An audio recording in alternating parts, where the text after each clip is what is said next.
Et par exemple, je le dis souvent, une femme après 22 heures, qu'est-ce qu'elle fout dehors? Je ne sais pas sur quelle plateforme c'est. Ça, c'est des choses que vous avez dit sur quelle plateforme? Encore une fois, ça c'est sur YouTube, monsieur. Hmm. Mais j'aurais très bien pu tenir ces propos sur TikTok, bien entendu. Bon. Maintenant, il aurait fallu peut-être conserver la vidéo originale. Le gros problème justement de TikTok, j'en parlais au début, et vous êtes en train de tomber dans le piège, je pense, c'est la désinformation. Vous êtes en train d'isoler mon propos. Donc vous avez pris 10 secondes d'un propos de 8-10 minutes, où j'expliquais justement, parce qu'on va rentrer en détail, parce qu'apparemment on est en train d'en parler, donc pourquoi pas, j'expliquais que le gouvernement était responsable de la sécurité. J'expliquais qu'il n'était pas normal qu'une femme en 2025 ne puisse pas sortir dehors le soir, très tard, sur Paris. Et justement après, je parlais du fait que dans ce monde qui est dur, que fait une femme dehors après 22 heures? Et je poursuivais ensuite, il est préférable de sortir avec une amie, ou avec deux amis, ou avec un homme. Vous avez pris 10 secondes de mon propos, vous l'avez isolé, et vous venez de me le balancer à la gueule. Oui, C'est le problème de balancer à TikTok. la gueule, excusez-moi, mais vous prenez son téléphone, si elle refuse, c'est une pute fin de relation, c'est pas moins problématique. Sur TikTok et sur Alors, par YouTube, les exemple, si vous conditions, excusez-moi, changez, je vais si vous finir. changez de, Laissez-moi finir, s'il vous si plaît. vous changez de sujet, Je alors, vous demande de me laisser excusez-moi, finir. C'est moi qui mène l'audition, c'est je une suis le commission président de sur la commission d'enquête, je vous demande de me laisser finir. Monsieur, vous êtes peut-être Non, président, je mais suis si président, vous excusez-moi. déformez mes propos, il n'y Excusez-moi, aura plus de on va couper le président. son de Monsieur Etchen, s'il vous plaît, si vous continuez. Vous voulez- Voilà, donc Oui, je finis mon propos, s'il vous plaît. Je vous disais... Au revoir, monsieur. Voilà, Bonne journée. je finis mon propos. On part d'une mission d'information d'enquête sur TikTok censée interroger les mécanismes de la plateforme, ses effets sur les jeunes, son algorithme, et on arrive à un règlement de compte ciblé sur un individu et ses opinions personnelles. Vraiment, la dame, elle avait à dire concernant ses propos, à tendance misogyne, etc. Donc, excusez-moi, mais ça ressemblait un petit peu à un règlement de compte ou alors une confrontation. Il n'a pas été interrogé pour éclairer le fonctionnement de TikTok, mais mis en accusation pour sa façon de penser. Chers collègues, la séance est reprise. Nous recevons cet après-midi 5 influenceurs sur les plateformes numériques, à commencer par Monsieur Isaac Mayembo, qui est créateur de contenu sous le pseudonyme Alex Itchen. Alors, hier mardi ont été auditionnés des créateurs de contenu jugés problématiques pour la psychologie des jeunes sur TikTok. Et les auditions qui ont un petit peu plus retenu mon attention, vu qu'elles concernaient des créateurs de contenu que je connaissais ou alors dont j'ai entendu parler, en bien comme en mal. Et donc, il y a eu beaucoup de choses qui se sont dites. Il y a eu un petit peu, selon moi, beaucoup d'égarements, des questions ou alors des problèmes qui n'ont pas été évoqués que je trouve dommage. Le choix des personnes auditionnées, notamment, je me demande sur quel critères se sont-ils basés, etc. Était-ce le nombre d'abonnés ou alors le genre? Bref. Déjà, je note que par rapport à mon commentaire de la précédente fois, des mesures ont été prises par rapport à d'autres créateurs de contenu du même type, en effet. Du moins, pour moi, me concernant, je comprends en quoi ils sont problématiques, mais ces auditions m'ont laissé un petit peu perplexe. Et ça, vraiment, on en parlera tout à l'heure lorsque je réagirai sur ce qui s'est dit exactement. Alors, je vous dis déjà, la vidéo risque d'être longue. Elle se veut un petit peu comme une suite sur ma précédente vidéo sur Adé Laurent, où on parlait de son bannissement. Mais bon, prenez votre temps, vraiment, asseyez-vous, prenez des popcorn, prenez de quoi vous désaltérer. Pour que ça aille vite, je vais faire de mon mieux vraiment pour mettre les extraits qui sont les plus intéressants, ou du moins ce que j'ai jugé les plus intéressants, les plus percutants. Donc, on va y aller. Mes chers collègues, la séance est reprise. Nous recevons cet après-midi 5 influenceurs sur les plateformes numériques, à commencer par Monsieur Isaac Mayembo, qui est créateur de contenu sous le pseudonyme Alex Itchen. Auparavant, je vous rappelle que l'article 6 de l'ordonnance du 17 novembre 1958 relative au fonctionnement des assemblées parlementaires impose aux personnes auditionnées par une commission d'enquête de prêter serment de dire la vérité, toute la vérité et rien que la vérité. Je vous invite donc, monsieur, à lever la main droite et à dire « Je le jure ». Je le jure. Alors, c'était la main gauche, mais... bon, quoi qu'il en soit... Même si je gagne de l'argent sur TikTok, j'ai envie d'être 100% honnête aujourd'hui. Et je pense que cette plateforme, de manière générale, est néfaste. De prime abord, c'était intéressant. Ça permettait de condenser un peu les informations, regarder une vidéo de 1 minute, 2 minutes, pour pouvoir ainsi apprendre tout un tas de choses. Mais le gros problème maintenant, c'est que en l'espace de 1 à 2 minutes, il est dur d'avoir toutes les informations. Et cette particularité-là, justement, a créé énormément de problèmes, notamment énormément de désinformation, dont je peux aussi être victime par moment. C'est-à-dire qu'on va isoler un propos. Par exemple, on va prendre une vidéo de 10 minutes, on va isoler 30 secondes ou 1 minute bien choisie pour manipuler l'information. Donc, vraiment, je vais résumer toute mon introduction. TikTok est à bannir, bien entendu, selon moi, et je pense que cette plateforme est néfaste pour les jeunes. Si elle est mal encadrée, bien entendu. Ça a précisé quand même. On pourrait, en effet, vous le savez, on peut tous avoir notre opinion, en tout cas sur les contenus que vous pouvez en effet déposer, notamment sur TikTok. Mais je crois que c'est important peut-être de vous dire en préalable que, en tout cas, moi, c'est la vision. Mes collègues pourront poser les questions qu'ils veulent, mais je pense que l'importance de cette audition, c'est plutôt de pouvoir que vous puissiez nous aider, en tout cas, à vraiment comprendre, voilà, la façon dont vous êtes arrivé sur TikTok, ce que vous y avez trouvé entre guillemets comme intérêt.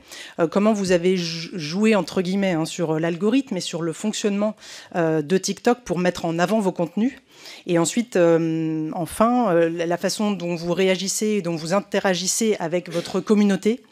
Et puis peut-être qu'on pourra aussi parler de la modération et de la question de la modération sur TikTok. Donc en premier lieu, ce que je voulais vous demander, c'est peut-être de nous préciser, vraiment en réponse si possible assez rapide, mais quand est-ce que vous êtes arrivé sur TikTok ? Et puis peut-être nous expliquer voilà, comment vous avez réussi à faire fonctionner vos contenus, c'est-à-dire est-ce qu'il y a eu une première vidéo qui a beaucoup pris, qui a eu beaucoup de vues et qui vous a permis finalement d'avoir la communauté que vous avez aujourd'hui, et si oui, est-ce que depuis le début c'est le même contenu, est-ce qu'il y a un contenu qui a fait que vous avez eu plus de succès, voilà, de manière générale, est-ce que vous pouvez déjà commencer par nous dire tout ça? Intéressant. Donc, j'ai commencé en 2021. Si je ne me trompe pas, c'était 2021, oui.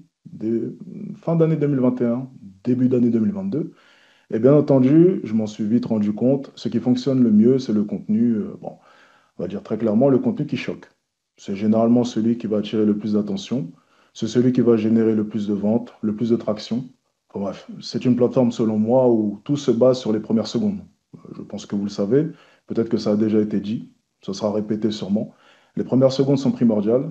Et c'est à celui qui arrive le mieux à captiver son audience au bout de 5-10 secondes.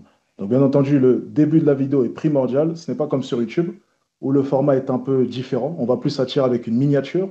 Sur TikTok, c'est vraiment les 5 premières secondes. Plus c'est tranchant, plus c'est cash, plus c'est clair, et plus ça fonctionne.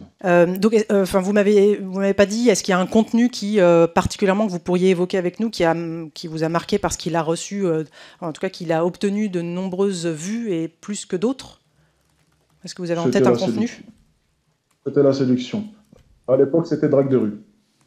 Drague de rue, c'est ça? Énormément. D'accord. Exactement. Caméra cachée, aborder des filles dans la rue. Séduction. Ça fonctionnait extrêmement bien. Ça fonctionne d'ailleurs encore maintenant. Merci beaucoup. Peut-être qu'on peut venir sur votre communauté, les gens qui vous suivent. Vous avez plusieurs comptes déjà TikTok, donc peut-être que vous pouvez nous en parler un peu, qui peut-être traitent un peu de sujets différents. Comment vous définiriez votre communauté? Est-ce que vous arrivez à voir la part de mineurs, de jeunes qui vous suivent à travers cette communauté? Et est-ce que vous avez des interactions avec eux? Alors, le terme communauté, je vais vous dire une chose, à partir d'un certain nombre, c'est extrêmement dur de pouvoir définir sa communauté. Avec tous les comptes qui sont mis sur TikTok de moi, on doit être à quelque chose comme 3, 4, 5 millions de personnes. Lorsque je marche dans la rue, ça peut être l'homme de 40 ans qui vient me voir, le jeune homme de 18 ans. J'ai eu de la cinquantaine aussi. C'est extrêmement dur pour moi, là, maintenant, de pouvoir cibler vraiment une tranche d'âge en particulier, très honnêtement. Donc, à ce niveau-là, le terme communauté, je ne pourrais même pas définir quelle est ma réelle communauté. Et en plus de ça, non, je n'ai pas l'occasion de pouvoir interagir, sauf dans des rares lives TikTok que je peux faire de temps en temps, une fois tous les 2-3 mois. Et c'est généralement, oui, dans les lives TikTok, par contre, des jeunes. Mais il faut savoir que TikTok, c'est aussi extrêmement présent chez les adultes. Donc, 30 ans, 40 ans, ce genre de tranche d'âge. Donc, je pense que TikTok touche vraiment tout le monde.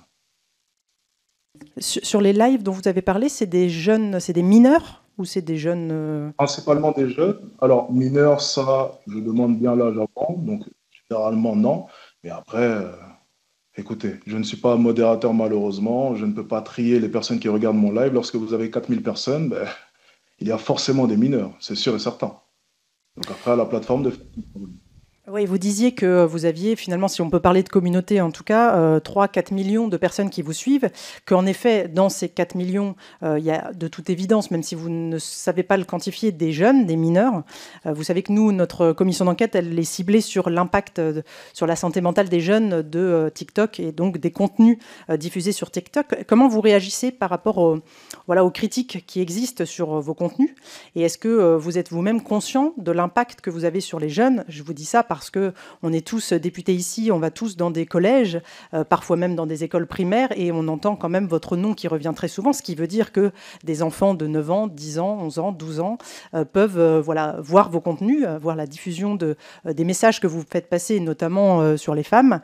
Est-ce que vous avez conscience quand même que vos contenus, qui sont en effet contestables, sont vus par de très jeunes enfants? Contestable, écoutez, c'est une question de point de vue. On pourrait juger mes contenus de problématiques. Après, le terme problématique, c'est quelque chose de très subjectif et flou. Donc, pour le coup, il ne correspond à aucune infraction, ni à aucune qualification juridique. Donc, ça dépend de la perception de chacun. Je ne trouve pas que mes propos soient problématiques, même si, bon, voilà, problématique, ça veut tout et rien dire. Et je pense qu'un jeune homme de 13, 14 ans, 15 ans devrait suivre mes conseils. Je pense que je donne de bons conseils pour la jeunesse. Après, encore une fois, peut-être que vous n'allez pas être d'accord avec moi, j'imagine. Étant donné que je suis une femme de plus de 36 ans, a priori, en effet, si je vois vos vidéos, je ne suis pas vraiment dans le cœur de cible et dans les femmes, a priori, qui sont les femmes qu'on peut, je ne sais pas, je ne sais plus ce que vous disiez, mais voilà. Donc non, en effet, moi, je pense que vos contenus sont contestables, mais c'est pas le sujet finalement. Vous disiez tout à l'heure que vous aviez déjà été banni de TikTok, donc ce qui veut bien dire que certains contenus ont été plus que problématiques, comme vous disiez, mais en tout cas, ont été considérés par la plateforme comme ne pouvant y figurer. Est-ce que vous pouvez nous dire exactement à quel moment vous avez été banni? Exact. C'est une petite erreur de votre part, justement. Les femmes, justement, qui ne sont pas d'accord avec moi, un peu comme vous, j'imagine, signalent les vidéos. Bon, ça peut être aussi des hommes, bien entendu, s'ils ne sont pas d'accord avec moi. Et forcément, au bout d'un certain nombre de signalements, eh bien, que se passe-t-il? La vidéo saute. Donc, TikTok m'a autorisé à poster la vidéo. D'ailleurs, la même vidéo postée sur un autre compte peut ne pas être bannie.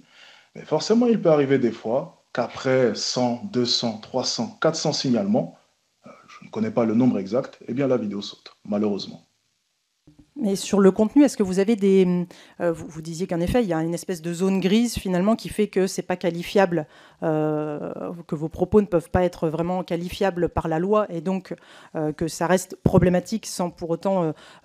Ça s'appelle la liberté d'expression, madame. Oui, oui, bien sûr. En tout cas, si en effet la loi ne dit rien, ça rentre dans le cadre de la liberté d'expression. Mais est-ce que vous avez quand même, malgré tout, comme vous connaissez le fonctionnement de TikTok en particulier, des façons de parler, des mots que vous n'employez pas de la même façon, que vous ne dites pas ou que vous pouvez juste épeler pour éviter justement que la plateforme vous retire directement votre vidéo avant même qu'elle soit diffusée? Justement, le gros problème, c'est que je suis même censé un peu adoucir mes propos pour cette plateforme. Si on veut dire, par exemple, coucher ou même un terme encore plus vulgaire, on va employer le mot poutrer pour être sûr vraiment que la vidéo ne se fasse pas censurer trop facilement. Ça peut être, adoucir certains propos comme cela. Ça peut arriver, oui, bien entendu. Surtout en live TikTok. Par exemple, quand vous dites vous prenez son téléphone, si elle refuse, c'est une pute, fin de relation. Ou encore la majorité des femmes, énormément de PUTES, peu de filles bien. Ça, c'est des choses que vous avez dites. Déjà, vous remplacez pute par PUTES, c'est pour échapper à la modération. Est-ce que les propos que je viens de citer vous semblent contrevenir aux conditions générales d'utilisation de la plateforme et plus largement à la loi? Je pense que vous avancez un peu trop. Parce que étant donné que ces propos... Je vais terminer, s'il vous plaît. Parce que ces propos ont été prononcés dans un live YouTube, pas un live TikTok. Oui, mais désolé. Je veux dire, j'élargis. Je pense que ce type de contenu, vous pourriez l'avoir prononcé sur TikTok. Sur TikTok ou sur YouTube? En fait, on vise à spécifier les effets de TikTok par rapport aux autres plateformes. Donc, est-ce que ces propos, vous pourriez les avoir prononcés sur TikTok? Alors, les propos comme PUTES sur TikTok, c'est fort possible. Maintenant, si vous trouvez un extrait vidéo où je le fais, c'est avec plaisir. Mais en l'occurrence, les propos que vous venez de citer, je me rappelle très bien, et c'était sur un live YouTube. Donc, il faut faire quand même la différenciation entre TikTok et YouTube. On demandera à YouTube. Et par exemple, je le dis souvent, une femme après 22 heures, qu'est-ce qu'elle fout dehors? Je ne sais pas sur quelle plateforme c'est. Ça, c'est des choses que vous avez dit sur quelle plateforme? Encore une fois, ça c'est sur YouTube, monsieur. Mais j'aurais très bien pu tenir ces propos sur TikTok, bien entendu. Bon. Maintenant, il aurait fallu peut-être conserver la vidéo originale. Le gros problème justement de TikTok, j'en parlais au début, et vous êtes en train de tomber dans le piège, je pense, c'est la désinformation. Vous êtes en train d'isoler mon propos. Donc vous avez pris 10 secondes d'un propos de 8-10 minutes, où j'expliquais justement, parce qu'on va rentrer en détail, parce qu'apparemment on est en train d'en parler, donc pourquoi pas, j'expliquais que le gouvernement était responsable de la sécurité, j'expliquais qu'il n'était pas normal qu'une femme en 2025 ne puisse pas sortir dehors le soir, très tard, sur Paris, Et justement, après, je parlais du fait que dans ce monde qui est dur, que fait une femme dehors après 22 heures? Et je poursuivais ensuite, il est préférable de sortir avec une amie, ou avec deux amis, ou avec un homme. Vous avez pris 10 secondes de mon propos, vous l'avez isolé, et vous venez de me le balancer à la gueule. Oui, C'est le problème de balancer à TikTok. la gueule, excusez-moi, mais vous prenez son téléphone, si elle refuse, c'est une pute fin de relation, c'est pas moins problématique. Sur TikTok et Alors, sur par YouTube, les exemple, si vous conditions, excusez-moi, je vais si vous finir. changez de sujet, Laissez-moi finir, s'il vous si plaît. vous changez de sujet, alors, Je vous demande de me laisser excusez-moi, finir. C'est moi qui mène l'audition, c'est je une suis commission président de la sur commission TikTok. d'enquête, je vous demande de me laisser finir. Alors, monsieur, vous êtes peut-être Non, je président, je mais suis si vous président, déformez excusez-moi. mes propos, il n'y Excusez-moi, aura plus de on va couper le président. son de monsieur Etienne, s'il vous plaît, si vous continuez. Vous voulez- Voilà, donc Oui, je finis mon propos, s'il vous plaît. Je vous disais... Au revoir, monsieur. Voilà, Bonne journée. je finis mon propos. Bon, Alors, Alex Hitchens, s'il vous plaît, est-ce qu'on en parle de l'audace et de la prétention et même de la condescendance de ce personnage? Alors, vraiment, vraiment. On pourra dire beaucoup de choses hein, de Alex, mais ce qui est sûr, c'est que ce monsieur, il sait comment se vendre, il sait comment rester dans les mémoires. Et je pense que c'est cette position qu'il a par rapport à son contenu qui le rend si mainstream. Peu importe la manière que ce soit positivement ou négativement. Donc, rien que le fait qu'il se soit barré comme ça de l'audition... Son objectif, il l'a atteint. C'est le roi du Nord, personne ne lui manque de respect, etc.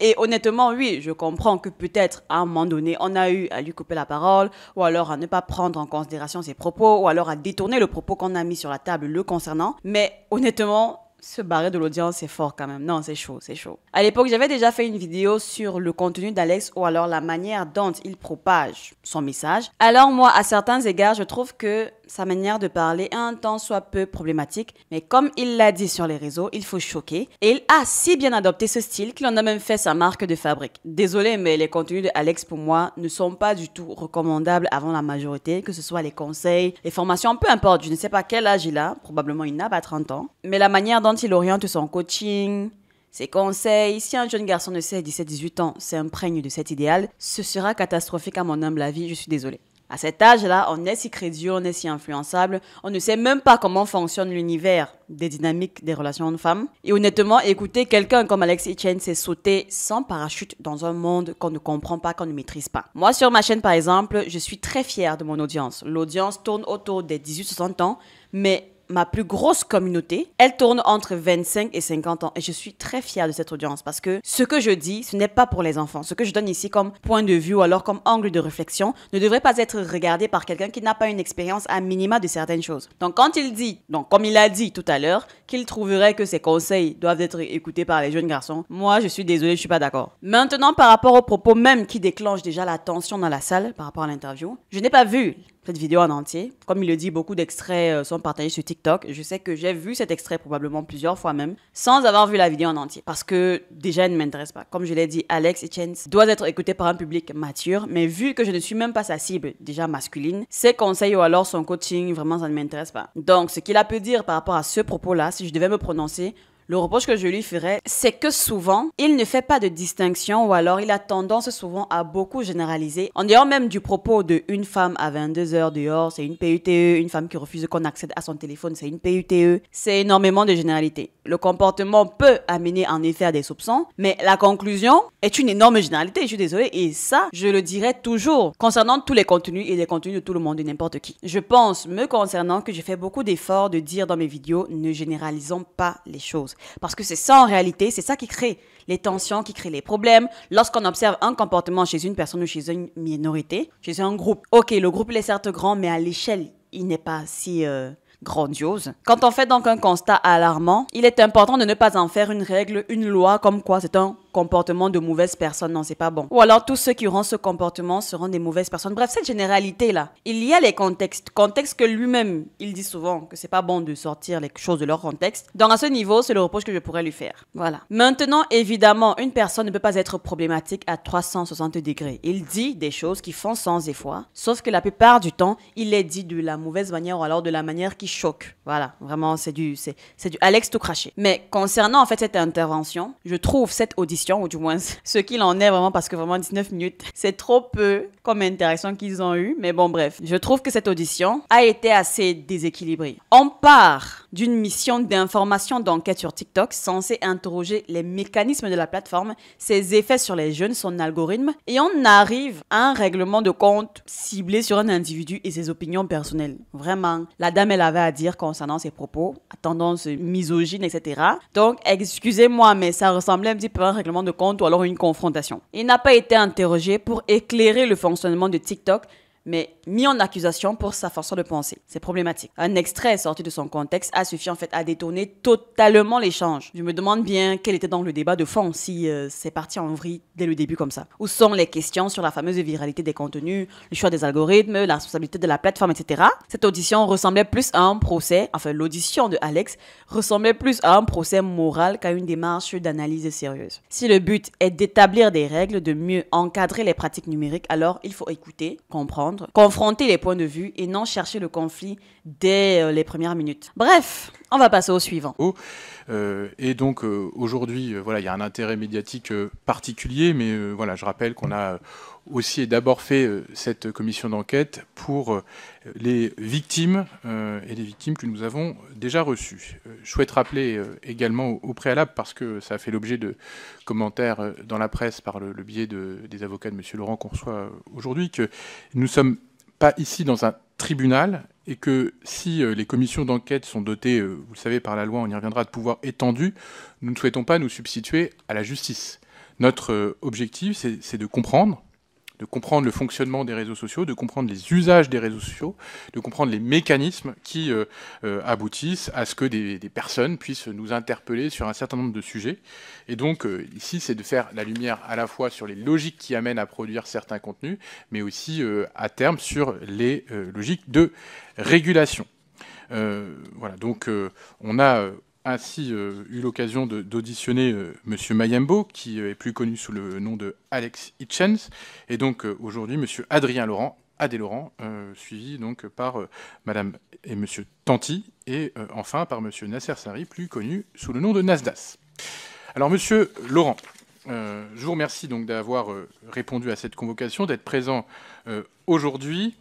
J'ai cru lire aussi que vous aviez découvert votre convocation dans la presse avant qu'elle vous soit parvenue. Je suis au regret de l'apprendre, d'autant qu'on avait adressé une convocation aux adresses mail que nous avions obtenues de votre manager. Je crois qu'on en avait parlé avec lui 4 jours avant la révélation presse, donc il y a peut-être eu un problème de communication à ce niveau-là. Et je tiens aussi à dire que notre convocation avait été émise avant que Madame Berger, ministre, fasse de signalement à TikTok. Monsieur le Président, Madame la rapporteure, Mesdames et Messieurs les députés, je tiens tout d'abord à vous remercier sincèrement pour votre invitation à participer à vos travaux et à m'exprimer aujourd'hui sur un sujet important, les effets psychologiques de TikTok sur les mineurs. Avant tout, permettez-moi de me présenter pour dissiper d'éventuels préjugés. J'ai été sportif de haut niveau au basket avant de me faire connaître à 22 ans dans l'émission de télé-réalité Garde à vous sur M6. J'ai ensuite participé pendant près de 10 ans à d'autres programmes de télé-réalité diffusés à la télévision. C'est à cette époque que je me suis inscrit sur les réseaux sociaux, d'abord pour échanger avec les gens qui m'appréciaient dans ces émissions. Avec l'expérience acquise dans la télé-réalité, j'ai ensuite décidé de produire un contenu original et divertissant sur mes propres réseaux. C'est pourquoi je préfère être appelé créateur de contenu plutôt qu'influenceur, terme qui me réduit à une fonction publicitaire et qui nie ma liberté de création artistique. À l'image des boîtes de production dans la télé-réalité, je suis devenu mon propre producteur. Parallèlement, et de manière distincte, je suis depuis 2 ans créateur de contenu pour adultes. Ces vidéos sont commercialisées exclusivement sur des plateformes réservées aux majeurs. Elles ne sont pas présentes sur TikTok. Je travaille avec des actrices professionnelles majeures qui ont elles-mêmes leur compte sur ces plateformes. Après cette brève présentation, je vais à présent tenter de vous apporter un éclairage sur ce que j'imagine être attendu de moi dans le cadre de cette commission. Je n'ai pas reçu de questions préparatoires, contrairement à d'autres personnes auditionnées. Cependant, les interventions médiatiques de Monsieur le Président de la Porte, en amont de cette commission, m'ont permis de comprendre les raisons de ma convocation. Lors d'une émission, il m'a présenté comme, je cite, « un influenceur extrêmement violent qui véhicule un imaginaire sexiste ». Il a aussi qualifié mon contenu de, je cite, « problématique », car il aurait trouvé des vidéos pour adultes sur mon compte X, anciennement Twitter. Je tiens à réfuter avec force ces accusations.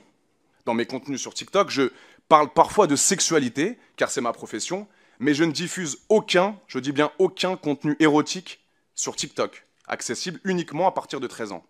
Troisièmement, contrairement à ce qu'affirmait le président de Laporte, Twitter autorise désormais les contenus pour adultes, mais restreint évidemment leur accès aux majeurs. Et pour les majeurs, les personnes souhaitant accéder à ce contenu sur mon compte Twitter doivent modifier leurs réglages en ce sens. Quatrièmement, mon contenu n'est ni sexiste, ni misogyne, ni masculiniste, et je n'ai jamais été violent. Dans le cadre de ma liberté de création artistique, à l'image de ce que peut permettre certaines émissions de télé-réalité, j'évoque ouvertement ma vie d'acteur de contenu pour adultes. Je conteste formellement ces accusations. Premièrement, je n'ai jamais encouragé un public mineur à consommer du contenu inadapté. D'ailleurs, je profite de cette occasion pour insister sur le fait que la sexualité ne s'apprend pas à travers le contenu pour adultes. Le contenu pour adultes n'est pas une éducation à l'intimité. Il s'agit d'une mise en scène entre adultes, professionnels, majeurs et consentants. Si des élèves de CM2 qui ont entre 10 et 11 ans accèdent à cette plateforme, c'est un problème de contrôle parental et de responsabilité de TikTok, pas de la mienne. Donc je refuse d'endosser une responsabilité qui ne m'appartient pas et être comptable d'un contrôle qui n'est pas à ma portée. J'ai toujours veillé à sensibiliser, jamais à exposer des jeunes à des contenus inappropriés. Aucun contenu sexuel n'était diffusé lors de mes lives, il s'agissait simplement de discussions légères avec mes abonnés. Pour accéder ou participer à un live, les utilisateurs doivent faire une demande particulière. Donc toutes les personnes qui passaient sur mon live, qu'elles soient masquées ou non masquées, étaient majeures et consentantes. Concernant l'algorithme TikTok, celui-ci est flou. Mais je comprends qu'il faut être percutant et accrocheur dans les premières secondes de la vidéo, à l'image du titre et du chapeau d'un article de presse souhaitant faire du clic. Enfin, je tiens à dire que cette commission me paraît essentielle. Je trouve cette réflexion extrêmement utile avec des spécialistes sur les effets psychologiques de TikTok sur les mineurs. Je ne comprends d'ailleurs pas pourquoi l'exécutif, notamment la ministre déléguée Aurore Bergé, a pris une décision hâtive pour le bannissement de mon compte sans attendre les conclusions de vos travaux parlementaires. Nous avons lancé une grande enquête avec un certain nombre de réponses, plus de 30 000, et notamment quasiment moitié de lycéens. Votre nom, il y avait une question qui permettait de citer des influenceurs ou des créateurs de contenu problématiques selon les jeunes qui répondaient. Et donc, votre nom est quand même revenu très souvent. Par ailleurs, en effet, même si M. Delaporte l'a dit dans les médias, on est sans doute nombreux, et vous le savez, j'imagine, à pouvoir vous dire que quand on va dans des collèges, dans des lycées, parfois même dans des écoles primaires, votre nom est en effet bien connu par les jeunes. Et donc, en effet, j'entends que vous dites que vous voulez avoir une parole responsable, et tant mieux, et que normalement ces jeunes ne devraient pas être sur la plateforme, mais c'est la réalité. Et il faut aussi tous être responsables d'une manière ou d'une autre face à la réalité. Et la réalité aujourd'hui sur TikTok, c'est que vous avez évidemment beaucoup de jeunes qui ont moins de 13 ans. Un jeune sur deux de 11 ans est sur la plateforme TikTok aujourd'hui. Et donc c'est une réalité. Et cette réalité, vous devez y faire face et peut-être réagir d'une façon ou d'une autre. Je fais du contenu pour adultes, mais j'ai 10 ans de télé-réalité derrière. C'est-à-dire que sur les 2 millions de personnes qui me suivent, il n'y a pas 2 millions de personnes qui me suivent par rapport au contenu pour adultes. Il y a des gens qui me suivent pour la télé-réalité, il y a des gens qui me suivent parce qu'ils adorent mes lives le soir, parce que c'est quelque chose de positif pour eux, on arrive à rigoler, j'arrive à rester dans la bienveillance avec mes abonnés. Et il y a des gens qui me suivent parce que je fais du contenu pour adultes. Et je répète, mon contenu pour adultes est uniquement sur des plateformes privées, réservées aux majeurs. Donc moi, je me dis, bon, j'arrive à attraper 1,8 million d'abonnés en 1 an et demi. C'est que mon contenu plaît. Évidemment que j'ai une responsabilité sur les personnes qui sont sur TikTok, mais je ne peux pas être responsable de tout. Mais qu'est-ce qui a fait que vous avez peut-être fait évoluer vos contenus et que vous êtes reporté sur d'autres plateformes? Et est-ce que vous pouvez me confirmer que vous ne renvoyez pas la communauté TikTok vers les autres plateformes? Alors, depuis que j'ai commencé la télé, je pense que les gens me connaissent assez. Je parle vraiment pour les gens qui me suivent mon contenu, hein, pas les gens qui ont suivi 2-3 minutes d'un live en 3 ans. J'ai beaucoup de notoriété et je suis apprécié des gens parce que en 10 ans, je suis resté le même. Que ce soit sur TikTok, Snapchat, je reste le mec simple, fun, cool, à poster des contenus sur un ton léger, humoristique. Quand je fais des lives TikTok, donc uniquement pour des majeurs, parce que je le répète, en théorie, mais encore une fois, si un petit de 14 ans contourne la règle, je ne peux pas, je suis désolé, Madame la rapporteure, il faut le savoir. Mais c'est pour ça que je ne veux pas qu'on me surresponsabilise dans cette histoire. dans un magasin, dans une épicerie, il y a de l'alcool qui est vendu, à 2 mètres, il y a des bonbons. C'est-à-dire qu'un petit de 15 ans n'a pas le droit d'acheter de l'alcool. En revanche, on ne va pas interdire le magasin de vendre de l'alcool. C'est la même chose. Moi, je suis un simple usager de la plateforme qui respecte les règles. En l'occurrence, pour la question de est-ce que je renvoie des gens de TikTok sur d'autres plateformes, TikTok, c'est l'application où j'ai 1,8 million d'abonnés. Donc quand on pose la question, AD, on peut voir tes films. AD, t'as un Snap, AD, t'as un Twitch, ton YouTube, c'est quoi? Donc de temps en temps, évidemment, pour alimenter mes autres plateformes, je mets des liens où les gens peuvent me retrouver sur Twitch, pour me retrouver sur d'autres plateformes. Et ça, c'est l'essence même d'un influenceur, d'essayer d'être sur toutes les plateformes possibles. Mais, je répète bien que mon contenu est totalement différent, et c'est ça le professionnel que j'arrive à engager. Les contenus sont différents sur chaque plateforme. Si vous avez conscience que dans votre communauté sur TikTok, il y a des jeunes, des mineurs, probablement beaucoup, lorsque vous vous renvoyez vers d'autres plateformes qui, elles, ont des contenus de nature pornographique, vous avez bien conscience donc que ces jeunes-là, potentiellement, ils vont aller voir, ne serait-ce que par curiosité. On sait aujourd'hui que beaucoup de jeunes vont sur des plateformes, enfin ça a un peu évolué, mais pornographiques, alors même qu'ils n'ont pas l'âge. Aucun mineur ne peut avoir accès à mes plateformes privées.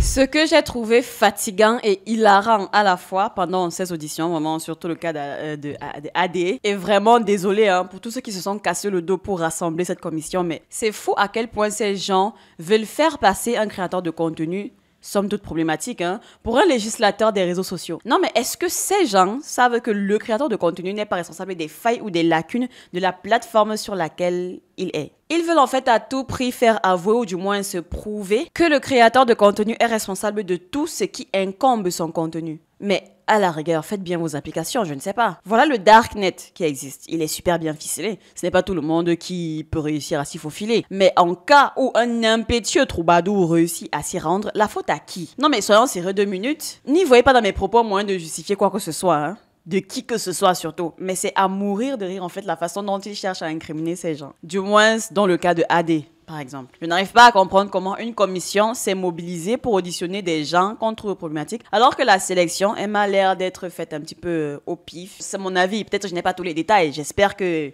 la sélection était bien faite en tout cas. Mais bon, on ne va pas juger, ils ont probablement leurs statistiques, ils savent sur quoi ils se sont basés. Mais ce qui me dérange, c'est qu'ils commencent par mettre la charrue avant les bœufs. Là, ils lancent des convocations, des ultimatums, etc., alors qu'il ne s'agit que de l'une des conséquences d'un problème initial qui est que les plateformes ne sont pas bien ficelé. Et là, je parle vraiment dans le cas de AD Laurent, tout ce qui est sexualité, tout ce qui est contenu sensible lié à son métier. Je m'explique. Selon moi, et c'est que mon avis, ça me regarde, ça aurait été plus intelligent de commencer par resserrer ou alors par restreindre ou alors même par faire en sorte que l'accès des plateformes ou à des réseaux en particulier ou alors même à des contenus spécifiques en particulier soit effectivement réservé à une certaine catégorie d'âge. Ce sont eux qui ont mis l'accès aux réseaux sociaux à partir de quoi? 13 ans. Alors pourquoi sont-ils étonnés qu'un enfant de 13 ans se retrouve à un endroit où il ne devait pas être? Si vous ne pouvez pas contrôler ceux qui postent, contrôlez ceux qui regardent. Ou alors essayez, je sais pas, de mettre des barrières ou alors des trucs mieux ficelés que ça. On connaît très bien comment sont les enfants et à quel point ils sont curieux et à quel point une erreur est si vite arrivée. Quand une plateforme te demande si tu as vraiment 18 ans, qu'est-ce qui empêche l'enfant, à part sa moralité, de cliquer sur oui, j'ai 18 ans alors qu'il en a 13? Qu'est-ce qui l'en empêche? Absolument rien. Voilà, vraiment inutile de vous demander de réfléchir là-dessus. Absolument rien. Ils disent eux-mêmes que cette commission est là pour réfléchir sur le fonctionnement des plateformes. Mais comment vous voulez réfléchir sur le fonctionnement d'une plateforme sans appeler des ingénieurs ou alors des personnes internes à sa création ou du moins à sa mise en place? Des ingénieurs qui seront en mesure de vous expliquer les choses. Au lieu de ça, vous appelez un créateur de contenu qui lui est là pour faire son argent, faire son profit. Bref, il est là pour profiter en fait de l'outil qu'on a mis à sa disposition. Vous essayez de comprendre des choses alors qu'il n'y a même pas les principaux concernés sur la table. Ou alors, je ne sais pas, peut-être ils les ont reçus dans le passé ou alors ils le feront dans le futur. Mais moi, ça me dépasse en fait. Comment est-ce que vous pouvez réfléchir de cette manière? La commission aurait été de saisir les gens qui ont la possibilité de manipuler l'application dans ses sous-bassements et de faire une réunion sur comment arriver à faire en sorte que ce contenu n'atteigne plus cette cible-là. Simple. Donc, au lieu de travailler sur comment rendre les plateformes plus sécurisées, réduire ou du moins augmenter l'âge pour s'y inscrire, pour avoir accès au contenu ou alors même tout simplement interdire les réseaux avant un certain âge, vraiment moi je suis de ceux-là qui pensent pense que les réseaux doivent être interdits avant l'âge de 15 ans, ou du moins c'est jusqu'à 15 ans. Genre, c'est à ta 16e année, voilà, que tu pourras faire ce que tu veux sur Internet. Ou du moins voir ce que tu veux. D'autant plus qu'on sait, je sais, vous savez, ils savent que la sexualité est l'un des sujets les plus mainstream. Donc, pourquoi font-ils... Je voulais dire les aveugles, mais non, en fait, pourquoi font-ils les débiles? Le sexe est partout et absolument partout sur nos écrans, à la télé, dans les publicités, dans les films, les séries, vos télé-réalités de merde là, où on met des gens sur une île pour forniquer. Non mais, devant qui en fait viennent-ils faire les choquer? On sait très bien à quel point le sexe est mainstream. Donc, ils savent très bien que sur les réseaux, c'est très facile pour un enfant un petit peu trop curieux d'avoir accès à ce qu'il n'aurait pas dû voir. Donc, le travail en amont, il n'est pas fait parce que, comme je l'ai dit plus haut, si au moins à 16 ans, un enfant arrive sur les réseaux après avoir reçu une éducation sexuelle au préalable, à la maison ou alors à l'école, bien sûr une éducation sexuelle saine, hein, pas là où on demande aux enfants de maternelle d'aller se toucher. Bref, si un adolescent de 16 ans, après s'être fait éduquer sexuellement sainement, hors ligne, arrive sur les réseaux, je pense que la mentalité sera d'autant plus différente ou alors sera un peu plus saine. Parce que, excusez-moi, mais ça fait des années et des années que les jeunes s'éduquent, sont éduqués sexuellement via les médias. Ce n'est pas en big 2025 que cette commission viendra faire du choqué, les ébahis face au laxisme et à la perversité que leur gouvernement depuis des années et des années ont laissé piluler. Ne prenez pas les gens vraiment pour des idiots. Ne venez pas faire les choquer lorsque des erreurs se produisent alors que vous n'avez pas vraiment mis en place en fait des systèmes pour empêcher que ça arrive. Et vous demandez aux créateurs de contenu d'être responsables du degré de laxisme ou du manque de professionnalisme, voilà, ça dépend de l'emballage, de ces plateformes-là. Non mais on marche pas sur la tête quand même. Dans ma précédente vidéo concernant le bannissement d'Adé Laurent, où je disais que s'il faille bannir les gens, soit faites-le, moi j'ai pas de problème. Malheureusement après ma vidéo, je me rends même compte que je n'avais pas poussé la réflexion si loin en fait. Mettez des mesures en place avant d'appliquer des sanctions. Aucune mesure n'a été mise en place, aucun resserrement des taux n'a été proposé, mais tout de suite on se lève, on frappe sur la table, oh mon Dieu, il faut les bannir, ces gens c'est des sauvages, ces gens sont des barbares, c'est des personnes problématiques, personne ne dit le contraire, quoique ça se négocie, mais ça c'est mettre en fait la charrue avant les bœufs, c'est mon avis. Donc aujourd'hui c'est donc Monsieur Nasser Sari qui est Nasdaq qui est ici et qui a par ailleurs annoncé ce week-end, il me semble, suspendre ses réseaux sociaux, mais vous aurez l'occasion, monsieur, de nous le rappeler. J'entends bien que vous avez assez peu de contenu, en tout cas que vous ne privilégiez pas TikTok, mais nous, ce qui nous intéresse de savoir, c'est en effet pourquoi vous êtes rendu sur cette plateforme. Qu'est-ce que vous voyez comme différence sur TikTok par rapport aux autres, notamment dans les contenus qui sont peut-être mis en avant. Vous voyez, on a beaucoup travaillé sur l'algorithme et sur le fait qu'ils mettent... l'algorithme a tendance à mettre en avant des contenus qui peuvent être des contenus un peu chocs, parce que c'est ça qui fonctionne évidemment, qui retient l'attention du public de manière générale et du jeune public. C'est beaucoup d'experts qui nous l'expliquent. Mais vous pourrez, d'ailleurs, si vous n'êtes pas d'accord, vous pourrez tout à fait me répondre là-dessus. Et j'entends aussi qu'il y a peu de contenu de votre part sur TikTok. Pour autant, vous êtes en effet suivi par 3,7 millions de personnes. Et je voulais savoir un petit peu si vous aviez une connaissance de votre communauté. C'est-à-dire, est-ce qu'il y a beaucoup de jeunes, et particulièrement beaucoup de mineurs, parce que vous savez que notre commission d'enquête, elle se centre vraiment sur les mineurs. Donc, est-ce que vous avez, que ce soit dans les messages qui vous sont envoyés, ou peut-être une façon de savoir s'il y a beaucoup de mineurs dans votre communauté? Écoutez, TikTok, je vais utiliser des termes de créateurs de contenu, hein. Pour percer, TikTok, c'est un tremplin. Pour booster ses vidéos, TikTok, c'est un tremplin. Pour gagner en visibilité et en autorité, ça serait mentir de dire que le réseau principal aujourd'hui, pour avoir plus d'audience, c'est TikTok. Et sur TikTok, on a ce qu'on appelle des comptes rediff. C'est des comptes qui prennent la création de contenu de plein d'influenceurs, plein de créateurs de contenu, et qui les postent. Et quand je voyais que mes vidéos faisaient des millions de vues à travers ces vidéos, je me suis dit, écoute... je me suis dit, vaut mieux que je me lance, et je me suis lancé. Et ensuite, j'ai obtenu l'assertif. Et voilà, je suis devenu créateur de contenu sur TikTok, mais j'ai posté qu'une 60aine de vidéos. Sur les jeunes, écoutez, je vais être en totale transparence avec vous. Je vais vous dire que je n'ai pas réussi à regarder le nombre de mineurs qui me regardent. En fait, je ne l'ai pas vérifié, mais c'est Hugo Décrypte dans la même commission qui le dit. Et j'ai regardé quand il est passé. Mais après, oui, ça se voit qu'il y a énormément de jeunes. L'écriture, la manière d'écrire, les commentaires, on voit bien que c'est un gamin de 14 ans ou 15 ans qui a écrit. Si vous voulez, votre nom, il est beaucoup ressorti dans le questionnaire qu'on a envoyé, l'enquête publique qu'on a lancée et qui a été, qui a eu beaucoup de succès. Et parmi les personnes qui ont répondu, beaucoup de jeunes. Et on voit bien que votre nom, il ressort beaucoup. Donc, sans doute que vous êtes en effet assez connu et donc assez regardé chez les jeunes, parfois chez les très jeunes. Et donc, est-ce que vous considérez que votre contenu, il peut être abordé par des mineurs et par des très jeunes en particulier? Ça fait maintenant 6 ans que je suis sur les réseaux sociaux et que je suis créateur de contenu. Et je vois énormément de familles. Il y a autant de papas et mamans qui prennent des photos avec moi que de jeunes enfants. Je le reconnais. Ensuite, moi, je le vois aussi par rapport à... Vous pouvez le voir dans la presse, hein, bien avant cette commission, énormément de jeunes mineurs qui fuguent de leur ville pour venir à Perpignan. J'ai vu des enfants de 10 ans. J'ai vu des enfants de 10 ans, 11 ans, à 2 h du matin en train d'attendre au quartier Saint-Jacques, en train de dire « je veux voir Nasdaq ». Ah ben oui, je suis en train de vous le dire. Et j'ai déjà répondu avant à la presse, pas aujourd'hui, mais dans de nombreuses interviews, sur mes réseaux. C'est devenu aussi un fléau pour moi. Vous savez, mon adresse, elle a fuité sur Internet. On a tous les jours entre 200 et 300 personnes qui viennent devant la maison, sans compter les milliers de personnes qui viennent. Mais donc vous êtes quand même indirectement responsable de ces jeunes qui viennent, parce que s'ils viennent, c'est qu'ils ont bien vu que d'autres jeunes auparavant étaient venus et avaient obtenu l'hébergement, de l'argent, une notoriété peut-être. Donc vous êtes quand même responsable de ça. Non. Oui, je reconnais que j'ai une part de responsabilité, mais il faut voir les vidéos que je fais. Quand moi, un gamin de 10 ans vient au quartier Saint-Jacques, j'appelle de suite, premier réflexe, sa maman. Et quand sa maman me dit « gardez-le avec vous, il vous aime trop », vous ne pensez pas que les parents ont une part de responsabilité? Écoutez, je vous ai beaucoup écouté, enfin très peu, pour vrai dire, je vous ai pas... Juste là, avant de venir, je vous ai regardé, mais j'ai l'impression qu'on parle très peu des responsabilités des parents. Je pense que si mon fils, à l'âge de ses 15 ans, il va aller voir une star, une personne influente, je ne le laisserai pas. Je suis tombé, et je le jure, j'ai juré, j'ai fait serment, je ne peux que dire la vérité. Je suis tombé sur des cas par centaines où des parents me disent « garde-le ».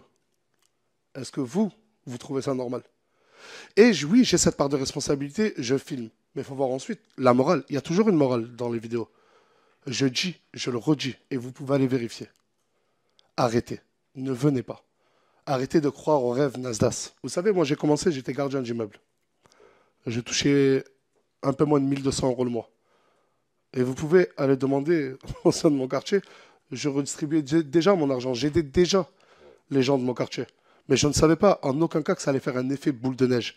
Et c'est pour ça que cette dernière année, j'ai ralenti énormément sur les vidéos, sur les dons. Je le fais, mais je ne le filme plus.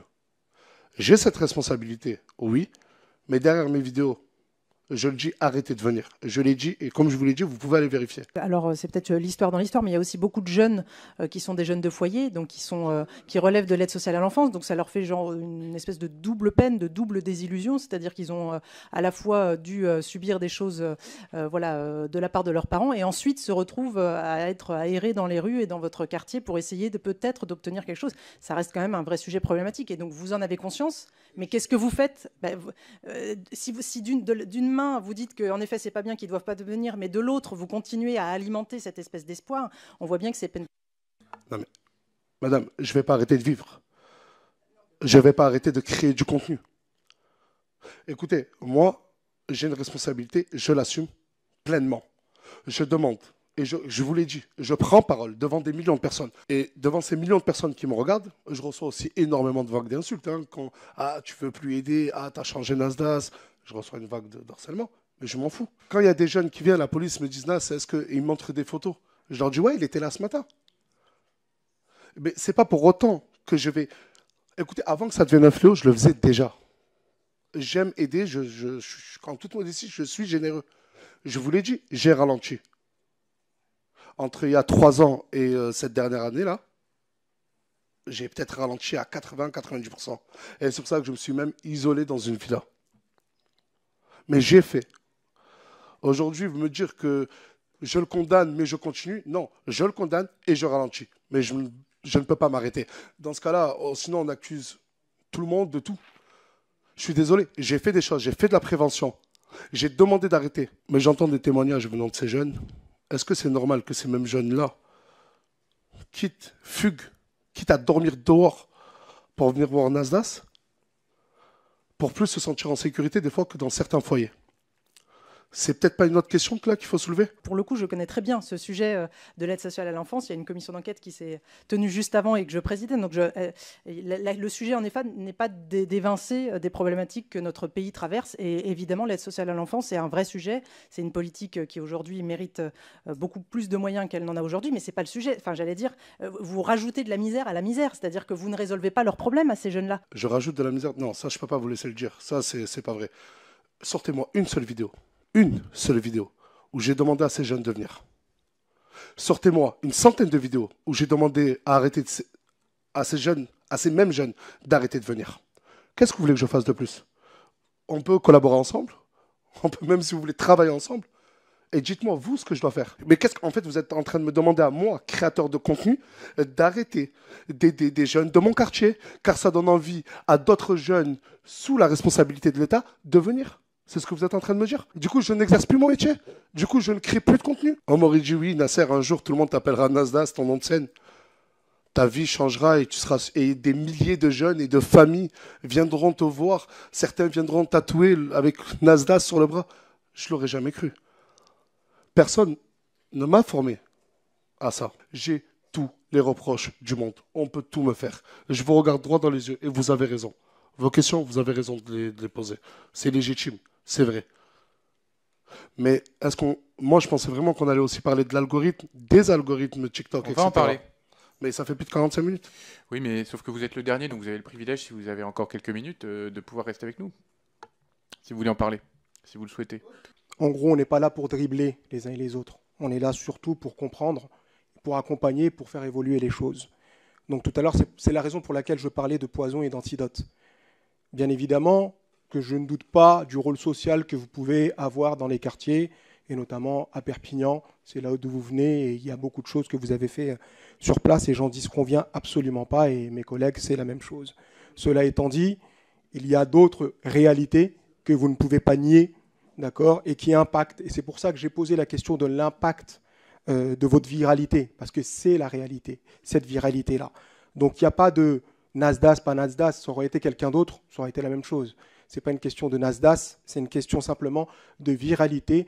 On ne va pas poser la question, et vous l'avez vous-même dit tout à l'heure, vous parliez à l'époque quand j'avais 100 000 followers. Aujourd'hui, on n'est pas du tout dans les mêmes taux, dans les mêmes quantités de personnes qui vous suivent. Et il y a des choses qui sont positives, certainement, j'en doute pas. Moi, je n'ai pas Snap, donc je ne peux même pas vous dire. Moi, je me base uniquement sur les travaux qui me sont remontés. Bah écoutez, juste un dernier petit conseil, si je peux me permettre, pour essayer de faire avancer les choses, installez Snapchat. Et commencez à y aller. Et je pense que si vous installez les applications et que vous-même vous y allez, peut-être que les choses avanceront. Je vais me permettre de revenir sur ces logiques d'algorithme et de viralité, parce que c'est un peu de ça qu'il est question. Est-ce que vous diriez que le mécanisme des plateformes, la manière dont ça rémunère et la manière dont aussi l'algorithme va pousser des contenus choquants, encourage finalement des vidéos où on peut voir de la violence, des insultes, de la misogynie? Est-ce que c'est ça qui rapporte le plus finalement? Qu'est-ce qui rapporte comme type de contenu? L'algorithme, c'est tout simplement un centre d'intérêt. Mais pour répondre en toute sincérité, je vais le dire, ce que vous appelez de misogyne, de violent, etc., nous, on appelle ça des dramas. Sur Internet, sur TikTok, c'est des dramas. Demain, je le reconnais, je le dis, je l'ai constaté, un drama fera largement plus de vues qu'une vidéo qui explique, je sais pas moi, qui explique le comment fonctionne une commission d'enquête, par exemple, oui. ou la loi influenceur. Oui. Mais après... Et donc ça rapporte plus d'argent de faire des dramas que de faire de la pédagogie. Mais totalement. Mais après, ça, tout dépend du centre d'intérêt de la personne. Moi, ma femme, elle ne tombe pas sur des dramas. Elle n'aime pas ça. Si les vidéos sont autant regardées, c'est que beaucoup de gens demandent à les regarder. Si demain TikTok les retire, vous verrez qu'ils chercheront dans d'autres plateformes des dramas. beaucoup de gens, leur centre d'intérêt, c'est les dramas. Sur l'interconnexion un peu entre les réseaux et la manière dont un drama sur une plateforme peut être repris sur une autre, copié, etc. Il y en a un qui a un peu fait le buzz dans vos réseaux, c'est quand vous demandez à deux jeunes filles laquelle est la plus belle, vous savez qu'il y en a une qui monte ses seins et qui, quand vous faites ça et quand vous filmez ça, est-ce que vous vous dites ce contenu il va buzzer? Est-ce que, enfin voilà, parce que c'est quand même, pour le coup, ça a buzzé et ça a fait des millions de vues pour des gens et ça a rapporté de l'argent quand même. Il y a de l'argent derrière tout ça. En tant que bon père de famille, je suis tentant de beaucoup de neveux et beaucoup de nièces. Et je n'ai pas envie que mes neveux et nièces, le lendemain, quand ils se réveillent, ils voient la poitrine d'une fille qui était à mes côtés. Ça, c'était sur une plateforme qui s'appelle Twitch. C'est une plateforme de live en direct. On est avec nos vidéastes. Personne, je le dis bien, personne. J'ai fait serment de ne pas mentir, s'y attendait. Et c'est pour ça qu'on a directement coupé le live et on a remis un live 5 minutes après et on s'est excusé et on a supprimé toutes les rediffusions possibles dans l'instantané. Mais ça, c'était pas volontaire. Mais malheureusement, malheureusement, ce n'était pas voulu de ma part, loin de là. On peut dire que je mets en scène et tout, mais pas de là à m'accuser que la personne qui a montré ses seins, c'est moi qui lui ai demandé de faire ça, même si personne ne m'en a accusé. Mais malheureusement, je dis bien malheureusement, on était en TT sur Twitter. Alors là, l'intervention de Nasdaq, honnêtement, elle a été la plus drôle d'entre toutes, enfin d'entre les 3 que j'ai vues. Déjà que le mec, il est très vénère, il ne rigolait avec personne, il était là pour dire les termes, pour dire sa vérité et tout, il ne s'est pas laissé faire, il était prêt en fait à en découdre. Je me suis trop marrée. Bon, après lui, vraiment, je ne le connais pas vraiment. Je ne sais pas ce qu'il fait sur les réseaux comme contenu. J'entends parler de lui, genre en fin d'année dernière. Donc vraiment, je ne suis pas au courant véritablement de ce que ce monsieur fait. C'est vraiment avec cette commission que j'ai un petit peu plus appris sur lui. Et donc, j'ai pas mal apprécié le fait qu'il a dit à cette dame qu'il y a une réalité de terrain à respecter et ça, en fait, la plupart d'entre eux ne veulent pas comprendre ça. C'est bien beau d'être derrière son bureau, dans son costard, avec son stylo à la main et de souligner, en fait, des problèmes visibles, que ce soit sur les réseaux, dans la vie réelle, etc. Mais il y a une réalité de terrain que ces gens-là ignorent. Dans le cas de Nastas, on lui reproche d'influencer énormément de jeunes. Il représente une image, un symbole. Beaucoup cherchent à le rencontrer, à venir le voir. Certains font de longs voyages, de longs trajets pour venir, je ne sais pas, faire l'aumône chez lui. Et justement, comme il a dit, entre le fait que la responsabilité ne lui incombe pas totalement, entre le laxisme des parents, entre le fait que oui, parfois, vu l'heure, les circonstances, ils sont un petit peu obligés d'aider la personne. Sinon, on dira plus tard que par exemple, un jeune est venu, il s'est déplacé pour venir squatter devant chez lui ou alors pour venir, pour venir squatter en fait. Et Nasdaq, l'a laissé dans le froid en hiver et actuellement il est à l'hôpital. Et tout ça aurait été aussi un problème qui serait retombé sur sa tête. Donc, entre aider et ne pas aider, que faut-il faire? C'est sûr, c'est pas moi qui ai la réponse. Sa présence et son influence sur les réseaux soulèvent notamment le point de l'impact d'un créateur de contenu sur son audience. Alors, on ne va pas le nier ici. Se mettre sur les réseaux et devenir célèbre dessus est désormais une carrière. Certes, tout le monde ne s'attend pas à buzzer. Beaucoup y vont pour le fun, par curiosité. Ce n'est qu'après, lorsqu'on constate que le nombre d'abonnés croît, 5 000, 10 000, 50 000 abonnés par exemple, qu'on se rend compte de l'ampleur de la chose. C'est vrai que lorsqu'on se met sur les réseaux et qu'on a pour but de faire des vues et du chiffre, on s'engage directement ou indirectement à être un étendard, une vitrine malgré soi. Donc c'est sûr que ce n'est pas à prendre à la légère. 50 000 personnes qui vous suivent ou qui vous regardent, ce n'est pas anodin. On doit être responsable de l'image qu'on a et des messages que l'on transmet. Mais ça, c'est si on se rend compte, parce que beaucoup sont là en fait pour kiffer la célébrité, les revenus, et le reste, ils se disent que les autres n'ont qu'à se débrouiller pour faire le tri dans ce qu'ils proposent. Sauf que, et là, je vais peut-être honnête avec vous, avoir par exemple 50 000, 100 ou même 1 million, 50 000, 100 000, voire même 1 million d'abonnés, je pourrais me tromper, mais je pense que c'est dérisoire si on parle d'audience comparé par exemple à une chaîne télé. La télé, la radio par exemple ont des millions de spectateurs, d'auditeurs. La seule différence c'est que le média, il est un petit peu encadré. Cependant, il se passe également beaucoup de dingueries sur nos chaînes télé. Les débats abrutissants, des émissions abrutissantes, des feuilletons abrutissants, mais personne ne dit rien et je trouve ça dommage. Le métier de créateur de contenu malheureusement n'est pas encadré comme d'autres institutions médiatiques, à l'exemple de la télé et de la radio. Mais j'aimerais éviter en fait qu'on donne à ce couloir des super pouvoirs qu'il n'a pas comparé aux autres. Je comprends le besoin de faire le grand nettoyage pour chasser ce qui gêne. Je comprends le principe de s'attaquer aux réseaux sociaux parce que c'est là-bas que sont les jeunes. Mais c'est un travail fait à moitié, je trouve, que de faire des auditions, ces